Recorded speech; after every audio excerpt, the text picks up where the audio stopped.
ঢাকা একটি মসজিদে আসরের নামাজ শেষ করার পরপর ইমাম সাহেব জানালেন, জানাজার নামাজ আছে, সবাই যেন একটু অপেক্ষা করি। হাদিস আবার জানাজার নামাজ পড়তে উৎসাহিত করা হয়েছে। জানাজার নামাজ মানে নিজের জন্য একটা শেফল রিমাইন্ডার। তাই হঠাৎ মনে হলো জানাজার নামাজটা পড়ে যাই। ইমাম সাহেব জানালেন, একজন মহিলা মারা গিয়েছেন। ভদ্র মহিলা স্বামী আপনাদের উদ্দেশ্য করে কিছু কথা বলবেন। একজন 70 বয়স্ক লোক, সাদা পাঞ্জাবি পরা, দাড়িগুলো দবদবে সাদা। ভদ্রলোক শুরু করলেন, আসসালামু আলাইকুম। আপনারা হয়তো আমাকে চিনবেন না, আমি এলাকাতে নতুন এসেছি। আমার স্ত্রী আজ সকালে ফজরের নামাজ পর আল্লাহর কাছে চলে গেছেন। আমরা একসাথে গত 45 বছর ধরে সংসার করছি। একটি ছোট সরকারি চাকরিতে আমার সংসার জীবন শুরু করছিলাম। সারা জীবন চেষ্টা করছি সৎ পথে আয় করার জন্য। আল্লাহর কসম খেয়ে বলতে পারি, আমি জীবনে কোনোদিন অসৎ পথে আয় করিনি। সৎ থাকার কারণে আয় ছিল খুবই সামান্য। আমাদের 3 ছেলে 2 মেয়ে। গ্রামের বাড়িতে বাবা মাকে কিছু টাকা পাঠাতে হতো। কখনো কখনো মাস শেষ হওয়ার আগেই আমার বেতনের টাকা ফুরিয়ে যেত।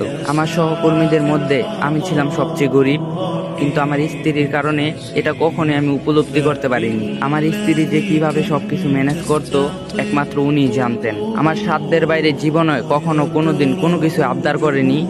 জীবনও কখনোই আমাকে এটা বলেনি যে আপনি আমাকে এটা দিলেন না, ওটা দিলেন না। কখনোই আমাকে আমার সামর্থ্য নিয়ে কষ্ট দেয়নি, কথা বলেনি। আমার জীবনে ওনাকে সন্তুষ্টই দেখেছি। আমার বাবা মা মারা যাওয়ার 4-5 বছর আগে আমাদের সাথেই থাকতেন। আমার স্ত্রী আমার বাবা মাদের যথেষ্ট পরিমাণ খেদমত করছেন। কখনো এটা বলেনি আপনার বাবা মাকে খেদমত করার দায়িত্ব আমার মধ্যে পড়ে না। সত্যি কথা বলতে, পেনশনে টাকা পাওয়ার পর হজে নিয়ে যাওয়া ছাড়া আমি তেমন কিছু ওনাকে দিতে পারিনি। তারপরেও উনি কোনোদিন আমাকে কষ্ট দিয়ে কথা বলেনি। আমার স্ত্রী একজন নেককার মানুষ ছিলেন। উনি উত্তম আচরণের অধিকারী ছিলেন, আত্মীয়র হক রক্ষা করছেন, পরপাক্রিয়া ছিলেন, স্বামী সন্তানের হক আদায় করছেন। ওনাকে আমি কখনোই নামাজ কাজা করতে দেখিনি। আজীবন পর্দা রক্ষা করে চলতে দেখছি। উনি ধৈর্যশীল ছিলেন এবং অল্পতেই সন্তুষ্ট ছিলেন। এক নাগারে কথাগুলো বলে ভদ্রলোক একটু দুম নেওয়ার জন্য থামলেন।